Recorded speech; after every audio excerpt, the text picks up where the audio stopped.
నమస్తే, welcome to ID TV. Jeedimetla division పరిధి వివేకానంద్ కాలనీలో సుబ్బారావు ఆధ్వర్యంలో నూతనంగా ఏర్పాటు చేసిన బ్యాట్ బాక్స్ నెట్ బాక్స్ క్రికెట్ను బీఆర్ఎస్ ఎమ్మెల్యే కేపీ వివేకానంద్ ప్రారంభించారు. ఈ సందర్భంగా వారు మాట్లాడుతూ క్రీడల ద్వారా శారీరక దృఢత్వం పెంపొందుతుందని, అలాగే జనాభాకు అనుగుణంగా అధునాతన సౌకర్యాలతో బాక్స్ క్రికెట్ మైదానం ఏర్పాటు ద్వారా క్రీడాకారులకు ఎంతో ఉపయోగకరంగా ఉంటుందన్నారు. ఇటీవల ఈ బాక్స్ క్రికెట్ మైదానాలు చాలా ఆదరణ పొందుతున్నాయంటూ ప్రతి ఏరియాలో కూడా ఇటువంటి బాక్స్ క్రికెట్ బాక్సులను ఏర్పాటు చేసి క్రీడాకారులను ప్రోత్సహించవలసిన అవసరం కూడా ఉందన్నారు.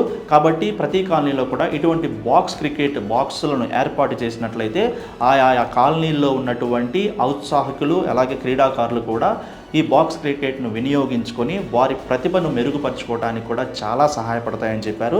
అలాగే ఈ కార్యక్రమంలో ఎమ్మెల్యే వివేకానంద్తో పాటు సీనియర్ నాయకులు సంపత్ మాధవరెడ్డి, నాగేందర్ గౌడ్, నరేందర్ రెడ్డి, ఎల్లాగౌడ్, సదీప్ తదితరుల నాయకులు కూడా పాల్గొన్నారు.